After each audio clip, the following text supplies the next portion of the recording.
Después del funeral de mi hijo, mi nuera me llevó por un camino desierto y dijo: aquí es donde te bajas. La casa y todo lo que hay ahora es mío. Me quedé de pie entre el polvo, abrazando con fuerza mi bolso, mientras ella se alejaba sin mirar atrás. Pero ella no tenía idea de lo que yo ya tenía, antes de que mi hijo muriera. Me alegra que estés aquí. Quédate hasta el final y dime desde qué ciudad ves mi historia. Quiero saber hasta dónde ha llegado. Me subí al coche con la misma calma con la que una se sube a una misa de difunto.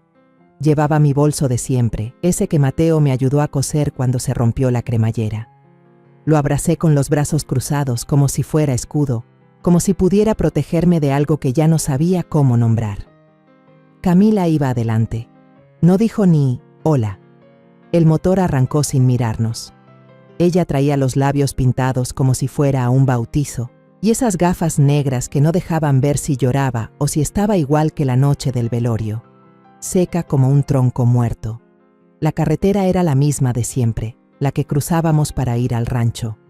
Vi los árboles de aguacate por la ventanilla. Aún estaban verdes, aunque yo ya sentía un sabor a tierra en la boca. Le hablé en voz baja, con ese tono que una usa cuando no quiere discutir. ¿Vamos al pueblo? Necesito pasar por la botica. Ella no contestó. Solo bajó un poco el volumen del radio. Un bolero viejo sonaba de fondo, pero ni eso alivianaba el silencio. Esperé otro minuto. Camila, ¿a dónde vamos? No es por aquí. A un lugar mejor, dijo por fin, con una voz tan neutra que me dio escalofríos. Un lugar más adecuado para usted. No supe qué me dolió más, el usted o la manera en que lo dijo, como si yo ya no fuera parte de su familia, como si fuera una caja que se lleva al sótano. La camioneta se desvió del camino principal. Yo lo noté al instante. La tierra era más roja, más suelta. Ya no se veían casas, ni perros, ni gente. Solo cercas de alambre, pasto seco y algunas vacas flacas que ni volteaban a vernos. Camila, insistí, más fuerte. Esto no es camino a Chiapas. No estamos yendo al pueblo. ¿Me puedes decir de una vez qué es esto? Ella subió el aire acondicionado. Las ventanillas se empañaron. Me miré las manos. Estaban hinchadas, manchadas por los años. Pensé en Mateo, en cómo me tomaba de la mano cuando era niño y decía que mis dedos eran como ramas de árbol viejo. Cerré los ojos un momento. Apreté el bolso. No se preocupe, dijo Camila, casi como si recitara: ya vamos a llegar. Solo son unos minutos más. No volvimos a hablar. El coche siguió su curso por casi media hora, con ese traqueteo de piedras que se metía por los huesos. Entonces se detuvo, sin aviso, sin explicación. Estábamos en medio de la nada, ni un poste de luz, ni una casa, solo campo y más campo. Ella apagó el motor, se bajó sin mirarme, fue directo a la cajuela y sacó una maleta que yo ni recordaba haber visto en casa. La puso junto a la puerta del copiloto. Luego abrió mi puerta. Aquí es, señora, aquí puede bajarse. Me giré despacio, tratando de entender. ¿Aquí qué? No hay nada. ¿De qué hablas? Este es un lugar tranquilo, tiene sombra en las mañanas y el camino está cerca. Hay una gasolinera a 5 kilómetros. Ahí puede tomar una combi si quiere regresar al pueblo, pero yo no puedo llevarla más lejos. ¿Pero por qué? ¿Qué hice? La voz me salió más frágil de lo que quería. Me dolió en el pecho como cuando Mateo se fue por primera vez a estudiar. No es personal, es lo que dejó Mateo. Todo está en regla, respondió sin siquiera levantar la cara. La casa y el terreno son míos ahora. Usted está de más. ¿Mateo dejó eso por escrito? Pregunté, sintiendo cómo se me bajaba la presión. Camila se encogió de hombros. Él confió en mí. Usted lo está complicando todo. Solo es cuestión de dejar ir. Dejar ir. Así, como si yo fuera una bolsa vieja olvidada en la sala. Volteé a ver mis pies. Llevaba puestos los tenis rotos, los mismos que usaba para barrer el patio. Me bajé despacio. El suelo estaba caliente. El aire olía a polvo y abandono. Tomé la maleta, no porque me sirviera, sino por no dejarle nada más. Ella ya estaba de vuelta en el asiento del conductor. Cuídese, dijo, como si eso bastara para cerrar una historia. No le respondí. La vi alejarse, tragar tierra con las llantas mientras desaparecía por la curva. Ni una mirada atrás, ni una pizca de duda. Me quedé sola, con el sol dándome en la nuca. Abrí el bolso. Saqué el sobre de plástico donde tenía guardadas las copias del título de propiedad. 15 hectáreas de terreno con agua, a mi nombre desde antes que Camila naciera. Nadie sabía que yo tenía eso. Mateo ni siquiera se lo imaginaba. Lo guardé hace años, por si algún día alguien intentaba borrar mi lugar en esta familia. Y ese día había llegado. Guardé los papeles, me eché el bolso al hombro, tomé la maleta y empecé a caminar. No hacia la gasolinera, sino hacia Santa María. Conocía cada curva de ese camino, cada sombra donde alguna vez descansamos con Mateo después de trabajar. El sol pegaba fuerte. El viento soplaba de lado, caliente, seco, como si también me empujara a seguir. No lloré, no grité, solo caminé, apretando los dientes. En esos momentos, uno no necesita explicaciones ni promesas, solo necesita memoria, y la mía estaba intacta. Donde uno ha sembrado con amor, no se lo pueden arrebatar con papeles, me dije, y seguí caminando. Mientras caminaba por aquel camino de polvo y piedras, los pies ya calientes dentro de los tenis viejos, mi mente regresaba una y otra vez al mismo lugar, al Panteón del Pueblo, 3 semanas atrás. No por voluntad, sino porque hay imágenes que se te pegan a la memoria como garrapatas. Y por más que uno quiera, no se zafan. Mateo estaba ahí. O mejor dicho, lo que quedaba de él. Su ataúd de madera oscura descendía lentamente al hueco que cavaron los muchachos del municipio, los mismos que lo conocieron desde niño, los que jugaban canicas con él en la plaza. Yo, parada ahí con las manos entrelazadas al frente, no sentía los pies. Sentía como si la tierra me hubiera tragado un poco también. Mateo murió en la carretera, camino a la feria del sábado. Llevaba la camioneta cargada de aguacates, plátanos y dulces caseros que yo había empacado el día anterior. Siempre salía temprano para agarrar buen lugar. Pero ese día, un tráiler que venía bajando sin frenos lo alcanzó en una curva. No hubo tiempo de nada. Me avisaron al mediodía. ¿Es usted la madre?, me preguntó un joven forense cuando llegué al hospital. Sí, soy Adriana Cruz.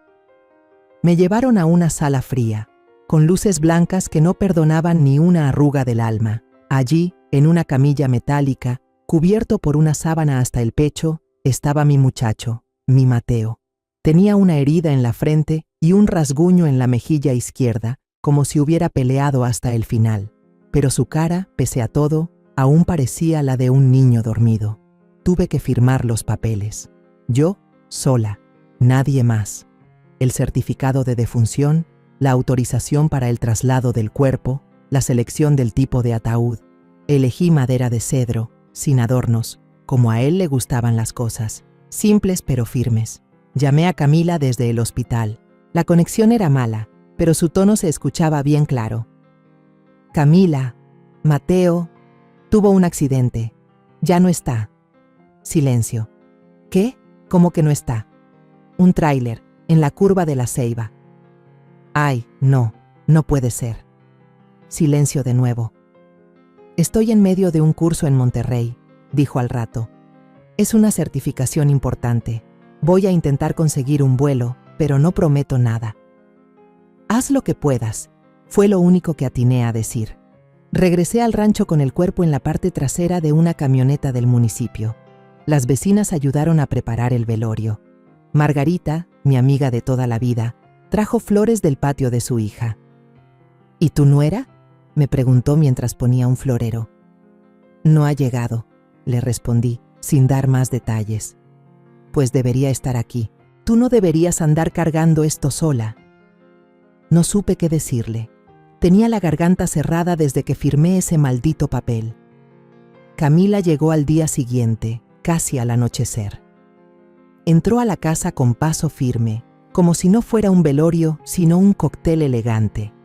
Vestía un vestido negro ajustado, tacones brillosos, una bolsa de marca colgada del hombro y un collar de perlas rosas que resaltaba más que el dolor en su cara. Me le quedé viendo desde la mesa donde velábamos a Mateo. «Buenas tardes», dijo como si llegara a una junta. «¿Vas a quedarte esta noche aquí?», pregunté sin levantarme. «No, reservé en un hotel del centro. Necesito descansar bien. No he parado en días». Asentí, no porque entendiera, sino porque ya no tenía fuerza para discutir. Esa noche no dormí. Me senté junto a la fotografía de Mateo que puse en la mesa, rodeada de veladoras y un vaso con agua. Le escribí una nota en un pedazo de papel. «Aquí sigue tu madre. No te fuiste solo». La doblé y la metí detrás del marco. Cuando el sol comenzó a asomarse por la ventana, me levanté a hacer café. El que le gustaba a Mateo, negro, amargo, sin azúcar ni leche. Me senté en la cocina, esperando, con la esperanza estúpida de que Camila bajara, se sentara conmigo, me tomara la mano y dijera: «Lo extraño», aunque fuera solo eso, pero número. Bajó con una laptop bajo el brazo, el cabello recogido con una liga de esas caras que parecen más de adorno que de uso. Se sentó frente a mí y dejó sobre la mesa una carpeta. «Adriana», me dijo, sin rodeos, «necesito que revisemos esto cuanto antes. Son papeles del terreno y unas disposiciones que dejó Mateo. Creo que es importante hablarlo ya». La taza de café estaba aún caliente, pero sentí que me quemaba los labios. «¿Disposiciones? ¿De qué estás hablando?» «Lo que pasa», continuó, «es que Mateo y yo habíamos hablado de reestructurar la propiedad. Él quería que todo estuviera a mi nombre, por seguridad jurídica. Aquí tengo unas copias». La interrumpí. «¿Y cuándo pensaban decirme eso?» «No fue fácil para él», respondió sin mirarme. «Quería evitar conflictos familiares. Mira, yo entiendo que esto puede doler, pero creo que deberíamos buscar un lugar para que puedas estar más cómoda, más tranquila». Ahí fue donde lo entendí todo. Ya no era la madre del difunto, era un estorbo. Esa noche no pegué un ojo. Me acosté en la cama de Mateo, abrazada a su almohada. El cuarto olía todavía a su loción. El aire entraba por la ventana con silbido. Me quedé mirando el techo, con los ojos secos. Una frase no dejaba de dar vueltas en mi cabeza. «Te entregaste por entero». ¿Y para qué? No obtuve respuesta. Solo el viento me contestó. De vuelta al presente, el sol seguía picando como si quisiera quemarme los huesos. Las piedras del camino se metían en mis zapatos como si me quisieran frenar, pero yo no me detuve. Una mano agarraba la maleta, la misma que Camila me preparó con cariño, y la otra sostenía mi bolso de siempre, el que ya se había deformado de tanto cargar papeles, pastillas y silencios. Cada paso me dolía más, pero seguía, porque si me detenía, entonces sí me caía. Y caerse en medio de la nada no es como caerse en tu cocina o en la calle del pueblo, donde alguien grita o corre por ayuda. Aquí, si te caes, te quedas tirada hasta que los opilotes te encuentren. Me detuve junto a una cerca de alambre oxidado. En el fondo, al otro lado de la loma, se alcanzaban a ver los árboles de aguacate, los mismos que Mateo plantó cuando tenía 15. Esa fue la primera vez que lo vi ensuciarse las manos por voluntad propia. Hasta me reclamó que no confiaba en él con la manguera, porque una vez había inundado medio surco. Y míralo ahora. Esos árboles seguían ahí, pero él ya no. Tragué saliva, la garganta seca, la lengua pegada al paladar. Me incliné un poco, como para darle descanso a la espalda, y dije casi en susurro: «Aquí sigo, hijo. Aunque el mundo parezca que ya no quiere viejos, aquí sigo». Seguí caminando. El viento levantaba polvo y me lo metía en los ojos, pero ni así lloraba. Ya no. Creo que uno llega a un punto en que el cuerpo se le gasta también por dentro. No es que no sienta, es que ya no hay de dónde sacar más lágrimas. Después de un rato, vi un letrero de madera que decía: «Santa María, 2 kilómetros». Apenas si se leía entre las manchas de óxido y moho. Me acomodé el rebozo en los hombros, jalé la maleta con fuerza, aunque una rueda ya se había roto desde hacía un buen rato, y apreté el paso. Entré al pueblo como quien regresa a una casa donde ya no vive, pero donde alguna vez fue feliz. Cada casa, cada esquina me traía un recuerdo. La plaza, la tortillería, la iglesia, Todo seguía igual y a la vez todo era distinto. Vi la tiendita de don Lucho. De inmediato supe que tenía que parar ahí. Necesitaba agua y un poco de humanidad. Empujé la puerta de madera y el viejo timbre sonó. ¡Tlin! ¡Tlin! Don Lucho, con su mandil sucio y las gafas colgando del cuello, alzó la vista y se quedó quieto.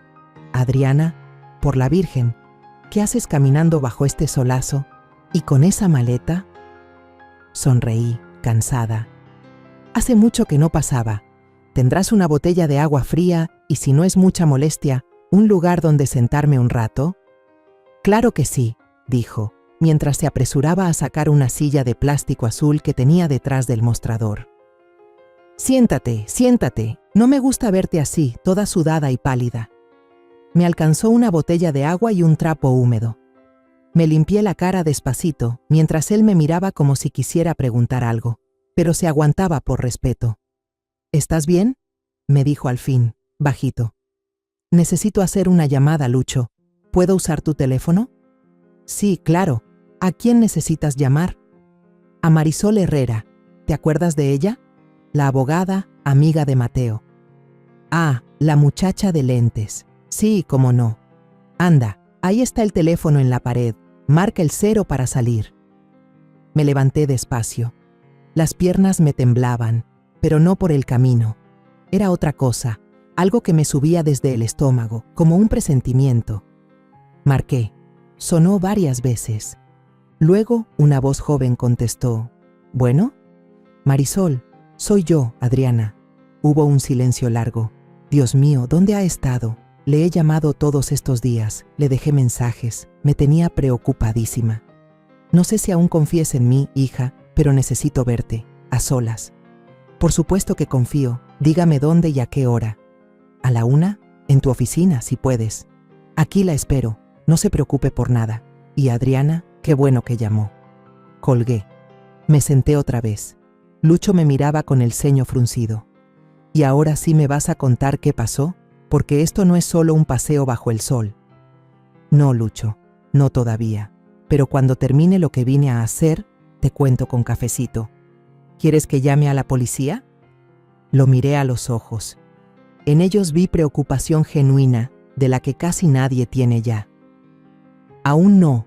Todavía no me he caído, y no pienso caerme sin pelear primero». Él asintió, como entendiendo más de lo que yo decía. Me vendió unas sandalias baratas y una bolsa de plástico para cargar mis cosas, porque la maleta ya no daba para más. Me despedí con un apretón de manos. Cuando salí de la tienda, el sol me dio de lleno en la cara, pero ya no me pesaba tanto. Tal vez porque por primera vez en días, tenía a alguien que me iba a escuchar. Y en este mundo, a veces, eso es más que suficiente. Subí las escaleras viejas del edificio como quien regresa a un lugar que conoció mejor en otra vida. El barandal de fierro forjado estaba frío al tacto, con la pintura ya pelándose, y cada peldaño crujía con mi peso y el cansancio acumulado de la caminata. La oficina de Marisol estaba en el segundo piso, en una construcción de estilo colonial que alguna vez debió ser una casa grande. Las paredes blancas, algo sucias por los años, reflejaban el sol que entraba desde los balcones de herrería negra. Toqué la puerta con los nudillos. Me abrió una muchacha joven, delgadita, con lentes grandes y cara de buena gente. «Señora Adriana», Zrenia preguntó, como si no pudiera creer que era yo en persona. Asentí con la cabeza. «Pásele, por favor. Siéntese. Enseguida viene la licenciada. ¿Quiere un té? ¿Agua? Un té estaría bien, hija. Gracias». Julieta, así me dijo que se llamaba, fue por el té mientras yo me sentaba en una de las sillas de plástico acolchonado frente al escritorio.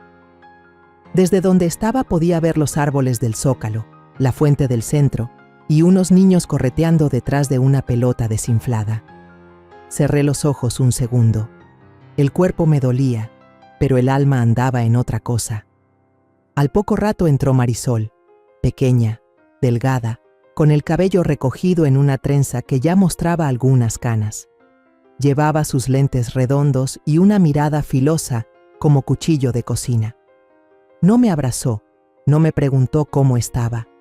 Solo cerró la puerta con llave, se sentó frente a mí y dijo: «Cuénteme todo, desde el principio, sin guardar nada». Así lo hice. Le hablé del entierro de Mateo, de la forma en que Camila llegó vestida como si fuera a una pasarela y no a despedirse de su esposo. Le conté cómo esa misma mujer que había compartido nuestra mesa por años fue capaz de soltarme en un camino de tierra como si fuera un perro viejo. No exageré nada, solo lo conté con la calma con la que uno habla cuando ya no espera que lo crean, pero igual lo dice porque necesita soltar el veneno. Marisol no me interrumpió. Solo asentía de vez en cuando, sus dedos delgados apretando una pluma negra sobre el escritorio. Cuando terminé, saqué del bolso el sobre de plástico con los papeles, la escritura de las 15 hectáreas, los croquis, las copias de los pagos de predial desde el año en que me casé con el padre de Mateo. «Esta tierra está a mi nombre desde 1981», le dije. Nunca se lo dije a Mateo porque no quise que sintiera que debía algo. Pero ahora, esto es lo único que me queda. Ella tomó los papeles con cuidado, como si fueran reliquias. Los fue revisando hoja por hoja, sin decir nada. Cuando terminó, sacó una carpeta de su cajón y la abrió. «El testamento que presentó Camila», dijo, «no coincide con el que Mateo firmó conmigo hace 2 años. Él me pidió que lo archivara aquí, por si algún día pasaba algo. En ese documento, usted aparece como copropietaria, y además se estipula que el terreno debe permanecer como parte del proyecto comunitario de agricultura». La miré sin parpadear. «¿Está segura?» «Totalmente. Tengo la versión registrada ante notario. Lo que hizo Camila fue presentar una copia falsa». «¿Y eso? ¿Qué significa?» «Que podemos impedir que venda, que construya, que negocie con esa tierra. Pero tiene que estar preparada. Esto va a salir a la luz. Prensa, juzgados, comentarios de vecinos. No me interesa el chisme, Marisol. Solo quiero que no ensucie el nombre de mi hijo con mentiras. Si ella se quiere hundir, que lo haga sola». Ella me miró con respeto. Ese respeto que solo se tiene por alguien que ya no llora, pero sigue luchando. Sacó la impresora. Hizo una copia del testamento legal. Luego imprimió una carta de advertencia y la empezó a llenar a mano. «Esto se lo mandaremos al grupo de inversionistas con el que ella quiere vender. Les haremos saber que la propiedad está en disputa y que cualquier transacción puede ser anulada legalmente». Mientras escribía, me levanté y caminé hacia el balcón. Abrí las puertas de hierro. El aire me pegó en la cara, seco y tibio. Desde ahí se veía todo Santa María, la plaza, el kiosco, los árboles, todo. También recordé el primer festival del aguacate que se hizo ahí. Mateo ganó una medalla por el mejor fruto. Tenía apenas 8 años. Se me apretó el pecho, pero no lloré. Solo respiré hondo. «Me duele más haber confiado», le dije a Marisol sin voltearme. Yo le abrí las puertas de mi casa, de mi cocina, hasta le enseñé a preparar mermelada, y ahora me trata como si estorbara. Así son los que solo ven terreno donde hay historia. Me giré. Volví a sentarme. Marisol me entregó un celular viejo, con funda de plástico duro. «Aquí tiene un número nuevo. La SIM está activada y el teléfono está limpio. No use el otro, ni para recibir llamadas. Desde ahora, todo lo que haga, por favor, páselo por mí». «¿Esto significa que ya empezó?» «Sí, doña Adriana, pero ahora usted no está sola». Tomé el teléfono, lo metí en el bolso y me puse de pie. «Dile a tu secretaria que si alguien pregunta por mí, les digas que ya no estoy, que desaparecí, que ni las huellas dejé».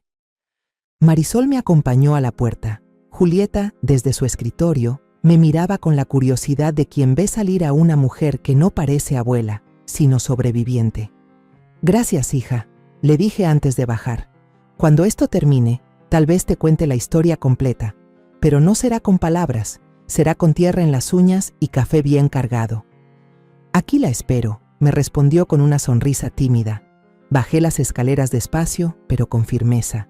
El aire me revolvía el rebozo, y por primera vez en días sentí que la tierra debajo de mis pies me reconocía otra vez. Lo que llevaba en el bolso no eran solo papeles, era prueba, era historia. Era el recuerdo vivo de que yo también había sembrado ahí, y no pensaba dejar que me sacaran de raíz. Cuando salí de la oficina de Marisol, el calor ya se había asentado como plomo sobre el pueblo. El cielo tenía ese color sucio de las 3 de la tarde y el aire no se movía. Volví a la tiendita de don Lucho, donde había dejado la maleta, y lo encontré barriendo la entrada con su escoba vieja de varas. ¿Entonces? Zrenia me dijo sin soltar el palo de la escoba. ¿Qué vas a hacer ahora? Lo que me toca, le contesté. Pero necesito un techo, aunque sea de lámina. Me llevó por un pasillito al fondo, detrás de la tienda. Ahí había una puertita de madera que rechinó al abrirla. Adentro, un cuartito de concreto con una lámpara colgando, una colchoneta medio doblada y un bote de agua de garrafón. Polvo, telarañas y el olor a humedad de lo que no se usa desde hace años. Aquí tenía antes la máquina de trapiche, me dijo. Ya nadie la usa, pero el techo aguanta. Si te acomodas bien, no se mete ni la lluvia. Esto está perfecto, Lucho. Yo he dormido en peores lugares con menos razones. Tú nomás avísame si necesitas algo, y si no te ves en la mañana, pues te vengo a tocar, no sea que se te ocurra desmayarte. Sonreí apenas, me instalé en silencio.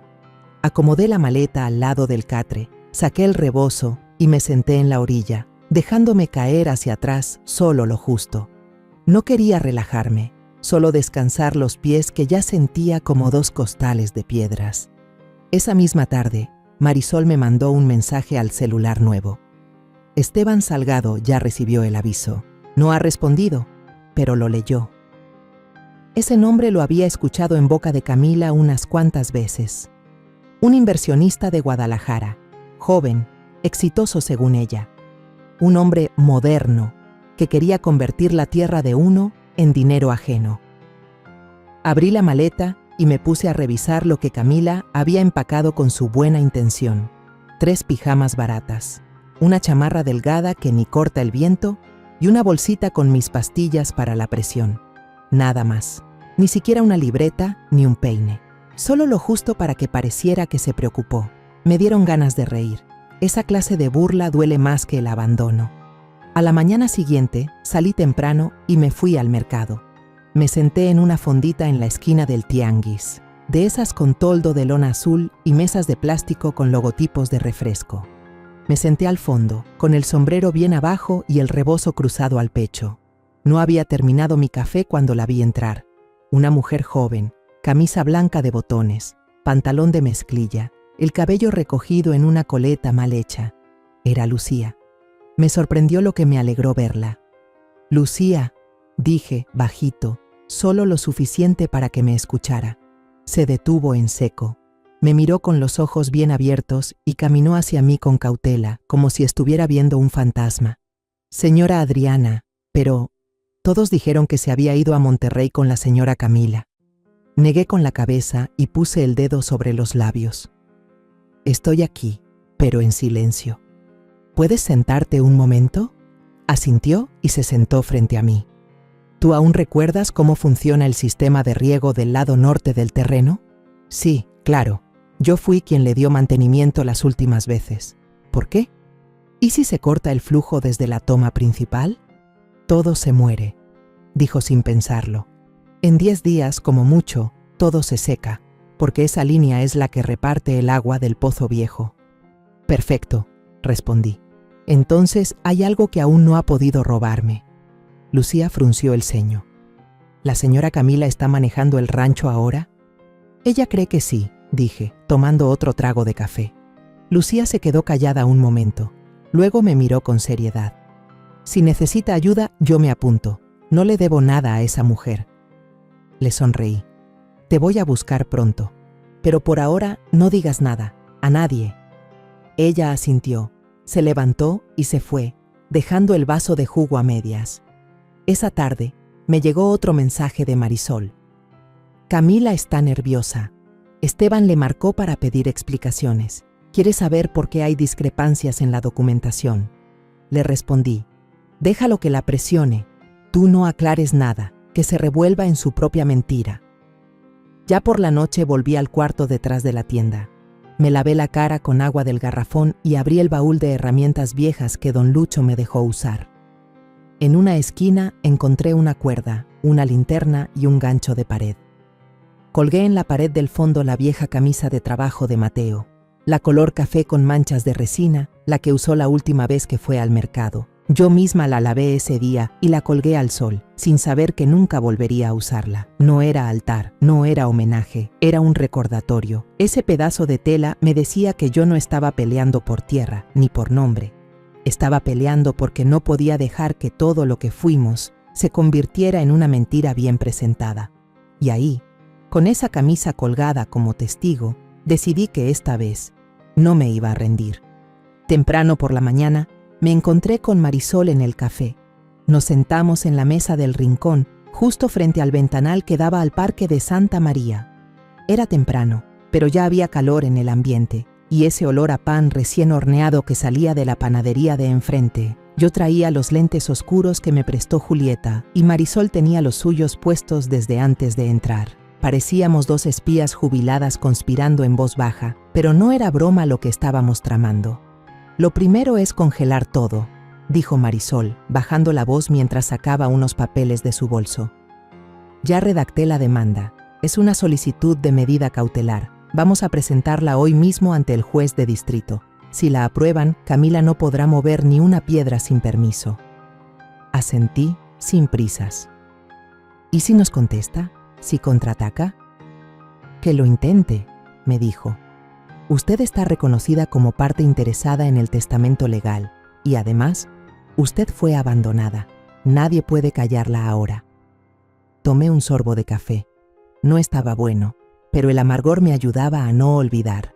Afuera, una niña vendía paletas de hielo con una canasta colgada del cuello. El mundo seguía girando, aunque el mío hubiera querido estancarse en el día que Mateo se fue. Ese mismo día, por la tarde, Marisol y yo fuimos al Banco de Tierra, una sucursal pequeña que quedaba frente al edificio del Registro Civil.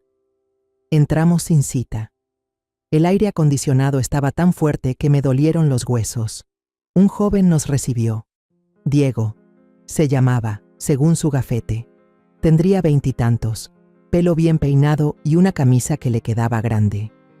¿En qué puedo ayudarles? Marisol habló primero. Venimos a verificar el estado jurídico de los terrenos que aparecen como garantía de crédito a nombre del señor Mateo Rojas Cruz. El muchacho tecleó unos minutos, frunció el ceño.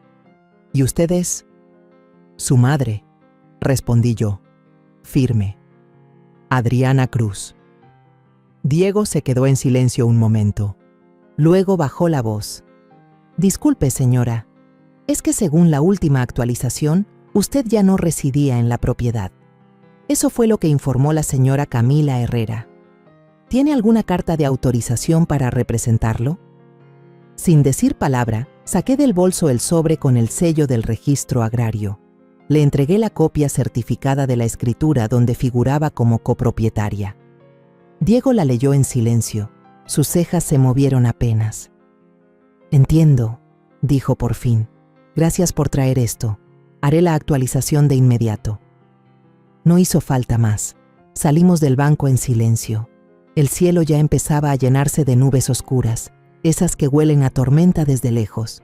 En la esquina, mientras esperábamos el paso, Marisol revisó su celular y me mostró un mensaje en la pantalla. Esteban Salgado ha cancelado el trato.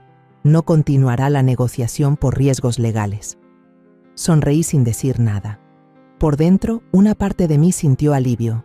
No era victoria, era apenas un respiro. Y justo entonces llegó el mensaje que no esperaba. El primero de Camila desde que me dejó a un lado del camino como si fuera costal de limones podridos. Mamá, no sabía que podía manejar el sistema de riego. Estoy acorralada. ¿Podemos hablar? Leí el mensaje varias veces. Ni un lo siento, ni una pizca de humildad, solo miedo. Miedo disfrazado de reconciliación. Le pasé el celular a Marisol para que lo viera. Ella ni se inmutó. ¿Va a contestarle? Todavía no, dije. Que sienta lo que es quedarse esperando. Le escribí solo a Marisol. Por ahora guardo silencio, pero hay que prepararnos para lo que sigue. Ella respondió. ¿Qué tiene en mente? Miré hacia los cerros que rodeaban el pueblo. Las nubes se amontonaban, y el viento traía ese olor a tierra mojada que antecede a los primeros relámpagos de la temporada. Quiero enseñar a la gente a cuidar el agua, a sembrar bocado por bocado, y quiero contar lo que pasó.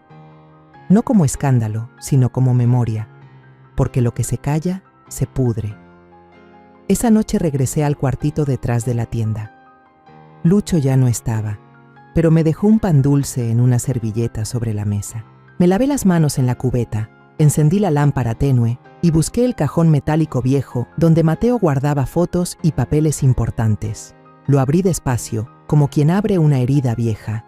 Entre recibos, fotos dobladas y llaves oxidadas, encontré el sobre que buscaba.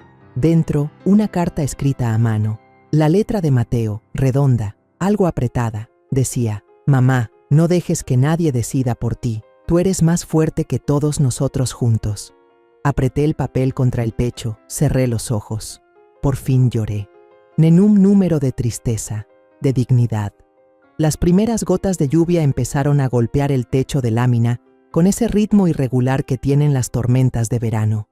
Me senté en la cama, con la carta aún en el regazo, y pensé: Camila olvidó que yo era madre, pero la tierra nunca olvida quién sembró primero. A la mañana siguiente, amanecí con el cuerpo entumido y la mente inquieta. El cuarto detrás de la tienda de don Lucho no tenía ventanas grandes, pero la luz se colaba por las rendijas de la puerta. El polvo flotaba como si también estuviera despierto desde temprano. Encendí el teléfono viejo, el que Marisol me dio, y lo primero que apareció fue un mensaje: 6:14 a.m. «Mamá, por favor respóndeme, sé que hice mal, solo quiero que todo esté bien otra vez». Lo leí una vez, 2 veces. Ni perdón, ni vergüenza, solo un intento de apaciguar lo que ya no tenía remedio. Y ese mamá, tan hueco, me dolió más que si me hubiera insultado. Era una palabra sin raíces, lanzada al viento para ver si aún daba frutos. Apagué la pantalla y cerré los ojos. Me vi de nuevo en aquella noche vieja, cuando Mateo y yo discutimos por Camila. Él insistía en que la entendiera, que era distinta, pero no mala, que ella no quería la tierra ni el pueblo, que soñaba con ciudad, con luces, con oficinas donde no se ensuciaban las manos. Y yo, como toda madre que ama, me hice a un lado. Me dije que no todos tienen que amar la misma tierra, con tal de que se cuiden entre ellos. Qué ciega fui. Abrí el cajón del baúl metálico donde guardaba los recuerdos importantes. Entre las cosas de Mateo, encontré el sobre amarillo donde él, hace 2 años, me entregó una copia del testamento que redactó conmigo, pero que nunca se lo dijo a Camila. Era un documento simple, escrito a mano, con firmas auténticas y con una cláusula muy clara.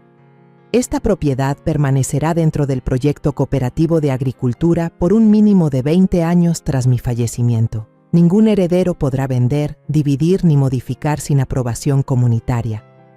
Yo lo guardé en secreto. Mateo me pidió que lo tuviera como respaldo, por si algo llegaba a pasar. En su momento me pareció exagerado. Hasta pensé en quemarlo, por no cargar con esas cosas tan pronto. Pero ahora era el único hueso firme en medio de todo este lodazal. Estaba doblando el papel de nuevo, cuando don Lucho tocó la puerta con los nudillos. «Adriana, te dejaron esto». No quise abrirlo. Vino un mensajero. Dijo que era urgente. Tiene remitente.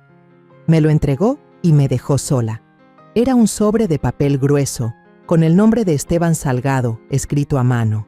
Adentro, una carta. «Señora Adriana, lamento profundamente la situación. No sabía toda la verdad. Me dejé llevar por versiones incompletas. Estoy dispuesto a renegociar de forma justa, directa, sin intermediarios. Le envío también una USB con registros que creo usted debe conocer. Quedo a su disposición». No lo pensé 2 veces. No abrí la USB. Metí todo en una carpeta y caminé hasta el despacho de Marisol. Por la tarde, me senté en el balcón del cuartito que renté sobre una panadería frente al parque. Desde ahí veía todo: niños corriendo, señoras vendiendo gelatinas, un hombre en bici tocando su silbato para anunciar pan de elote. Nadie se imaginaba que la señora que los miraba con los codos sobre la barandilla había sido, años atrás, la dueña de uno de los ranchos más grandes de toda Santa María. Marisol me llamó. Su voz venía cortada por la prisa. Adriana, escucha bien. Revisamos el contenido de la USB. Hay una grabación, una conversación entre Camila y Esteban. Ella le dice, textualmente, que si tú desapareces, todo el terreno pasa a su control sin oposición. Me quedé en silencio. ¿Y qué más? Lo planeaban, falsificaron documentos, tenían intenciones claras. Esto puede ser clave legal, pero ¿quieres proceder? Respiré hondo. Haz lo que tengas que hacer, Marisol, pero primero déjame escribirle algo. Tomé el teléfono y por primera vez desde hacía semanas le respondí a Camila. Alguna vez quise que fueras mi hija, pero elegiste ser mi enemiga. Y esta vida, Camila, cobra caro cuando uno traiciona con las manos limpias. Después de enviarlo, bloqueé su número. No para castigarla, sino para que no tuviera más llaves de mi puerta. Esa noche me quedé en la cocina del cuartito. Había unas guayabas verdes en una canasta, pero lo que me llamó la atención fue una bolsa con los últimos aguacates que habían llegado del rancho. Los lavé uno por uno, quitando la tierra seca con cariño. Tomé uno, lo puse sobre la tabla y con el cuchillo hice un corte preciso, firme. La mitad estaba buena. La otra mitad tenía un manchón oscuro, como podrido por dentro. Corté lo dañado, dejé lo sano en un plato. Ahí entendí. No todas las relaciones se arruinan por errores. Algunas nacen rotas, pero uno se aferra a la cáscara, por costumbre, por miedo, por no estar sola. Yo ya no iba a hacer eso. Antes de dormir, abrí mi libreta, la que empecé hace 11 días, la que lleva cada paso de este regreso forzado. Escribí con letra clara, día 11. No me duele, Camila, ya no. Apagué la luz. Dejé la carta de Mateo bajo mi almohada. Afuera, el silencio me abrazó sin juicio y por fin dormí en paz. Pasaron unos días y con Marisol tomamos lo que ya no era impulso, sino determinación. Nos presentamos ante el juzgado estatal con una carpeta llena de documentos, copias certificadas, audios y una solicitud formal. Queríamos que se abriera una investigación penal contra Camila por falsificación de documentos testamentarios, intento de despojo y fraude patrimonial. Lo que ella intentó hacer no era solo una traición doméstica, era un delito. Esto no se trata solo de lo suyo, Adriana, me dijo Marisol mientras entregábamos el expediente. Si dejamos que esto pase, abrimos la puerta a que lo hagan con otras señoras como usted. Y no todos tienen una copia guardada o una Marisol cerca. Entonces hagámoslo por las que no tienen voz, le respondí. Porque esta tierra se respeta, y a las mujeres que la han sembrado también. Ese mismo día oficializamos el aviso sobre el retiro de Esteban Salgado del trato y solicitamos formalmente que se transfiriera la administración de agua y uso comunitario de las 15 hectáreas a la cooperativa local. No era una donación, era un acto de confianza. Llamé a don Nicanor, viejo conocido y actual presidente de la cooperativa Raíces Verdes, esa misma con la que Mateo había trabajado antes de morir. Lo encontré en su casa tomando café con pan de piloncillo. Doña Adriana, me dijo apenas me vio. No pensé verla de nuevo por aquí. Mire nomás, sigue con ese mismo rebozo. ¡Qué alegría! Vengo con una propuesta, le dije, sin rodeos. Quiero que usen el agua del terreno, pero con una condición. No quiero que nadie la revenda ni la malbarate. Esta tierra no se vende por litros. Nicanor me miró serio. Luego bajó la cabeza. Es lo justo. Mateo hablaba de eso. Decía que el agua no es herencia, es préstamo de los que vienen. Pues ya va siendo hora de cumplirle. Aceptó. Esa misma semana, firmamos un acuerdo interno, simple pero claro. El agua pasaría a control técnico de la cooperativa y quedaría excluida de cualquier transacción privada. Y entonces, sin buscarlo, empezó a correr la voz. La gente del pueblo, de a poco, fue sabiendo que la señora Adriana no se había ido a Monterrey, que estaba ahí, viva, más firme que antes. No hubo llamadas ni visitas, pero cada mañana aparecía algo en la entrada de mi cuarto. Un pan envuelto en servilleta, un frasco de mermelada casera, una nota escrita a mano. Gracias por no soltar. Usted aún es nuestra. Mateo estaría orgulloso. No lloré, pero los guardé todos en una caja de cartón bajo mi cama. Hay silencios que pesan más que los gritos, y ese era uno que me abrazaba. Una noche me invitaron a una reunión de la cooperativa, no como dueña, no como víctima, como asesora. Así lo dijeron. Queremos que venga como alguien que sabe cuidar la tierra. El salón comunal estaba lleno. Hombres, mujeres, jóvenes. Todos sentados en círculo, con papeles, planos y botellas de agua que pasaban de mano en mano. Al final de la junta, alguien propuso algo. ¿Y si al nuevo sistema de riego le ponemos Mateo? Dijo una muchacha. Digo, fue idea de él empezar esto, ¿no? Me quedé callada. Marisol, que estaba a mi lado, me tocó el brazo. Yo solo asentí con la cabeza. No podía hablar. Tenía la garganta apretada. Una semana después, Camila fue llamada a comparecer ante el juzgado por presentación de documentos falsos y presunto intento de apropiación indebida. Ya no tenía respaldo. Esteban había retirado todo apoyo legal, y nadie en el pueblo quiso hablar a su favor, ni siquiera los que antes le reían las gracias. Yo no fui al juicio. Mientras ella daba explicaciones frente a un juez, yo estaba en el centro cultural, en una sala pequeña con piso de cemento y paredes pintadas con dibujos de frutas. Enseñaba a 6 niños cómo preparar tierra para cultivo orgánico. Tenían las manos sucias, las uñas negras y una curiosidad que se contagiaba. Uno de ellos, un chiquillo de 8 años, me preguntó, ¿y cómo sabe uno si una semilla es buena? Le contesté, la semilla buena es la que no se rinde cuando todo a su alrededor está seco. Los niños se rieron, pero yo no, porque sabía que no hablaba solo de aguacates. Esa tarde regresé a mi cuarto. Me senté frente a la ventana, como tantas otras veces. La luna estaba llena y su reflejo entraba por la cortina, pintando la pared de un blanco suave. Saqué mi libreta. La abrí en la última hoja usada y escribí: Día 19.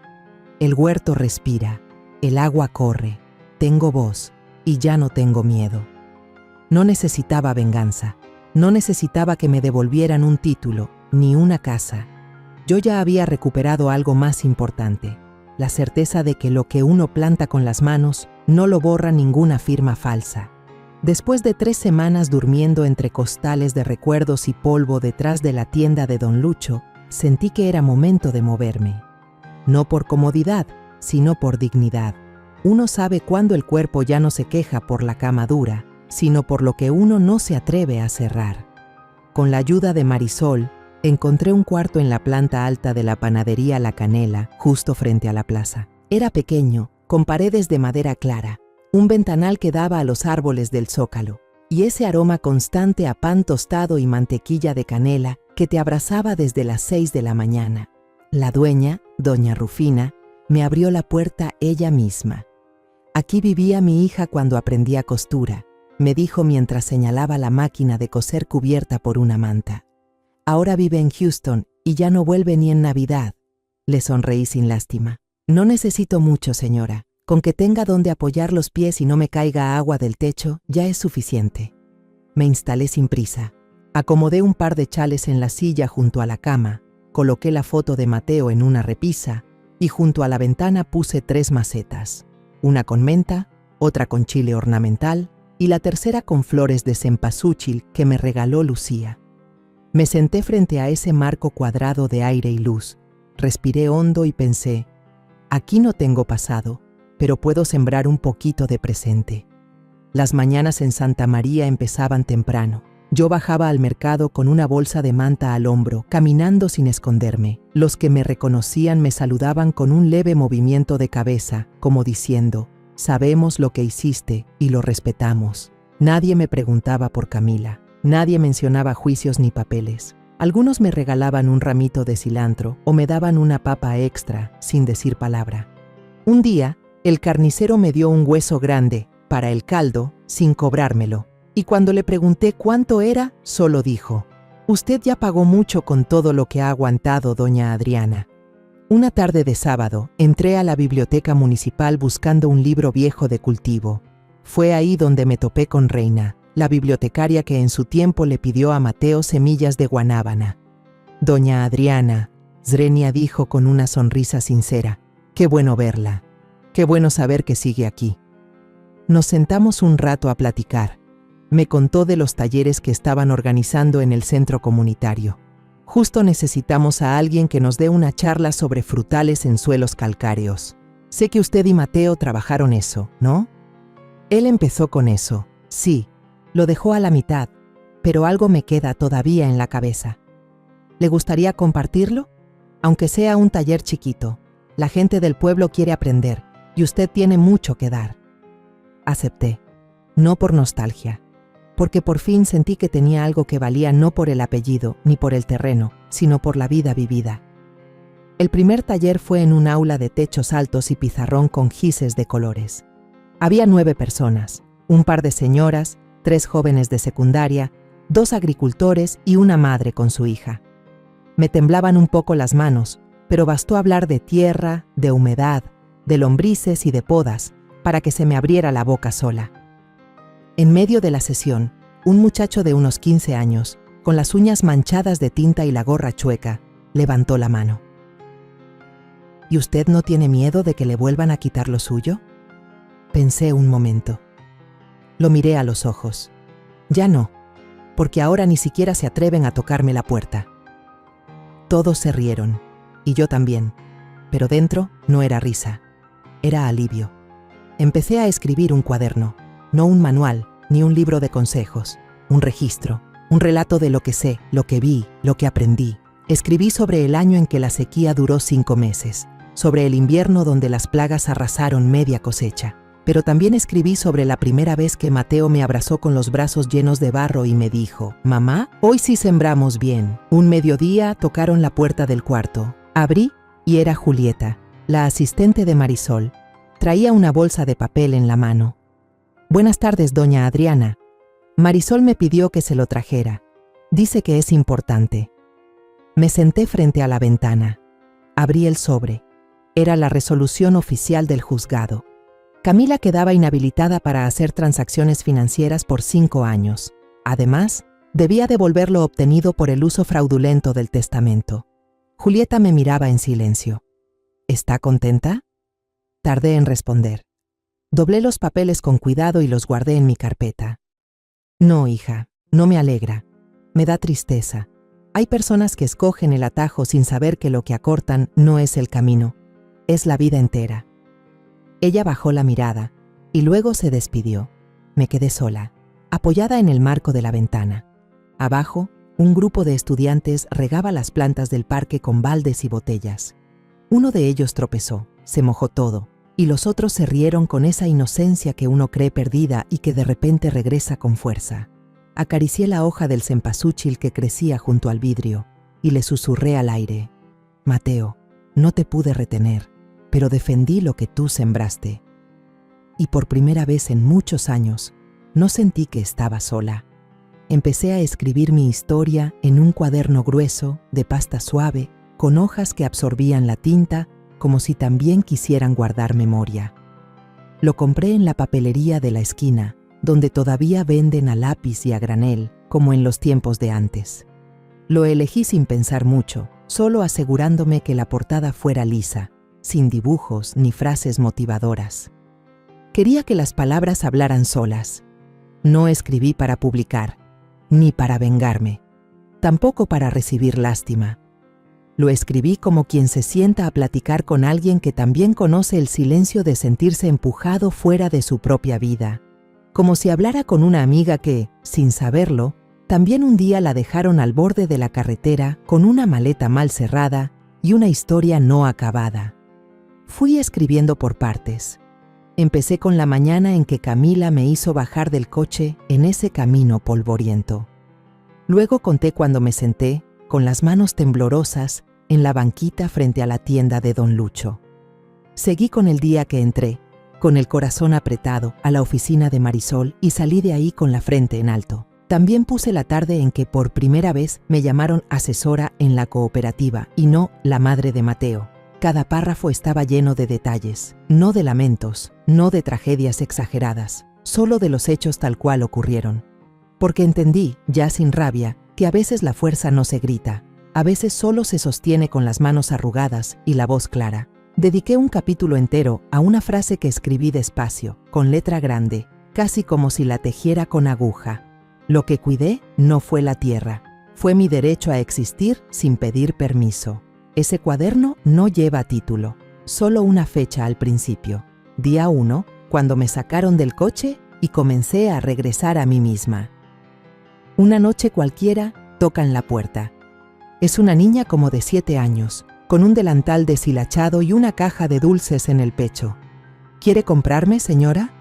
Le compré 2 bolsitas de dulce de jengibre. Le di unas monedas extra. Antes de irse me miró seria, como solo los niños pueden mirar cuando no entienden la tristeza pero la intuyen.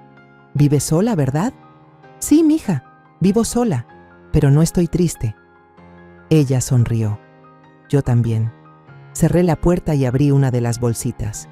El dulce picaba un poco, pero calentaba la garganta. Una semana después, llevé mi cuaderno a la biblioteca. Le pedí a Reina que lo pusiera en la sección de escritos comunitarios.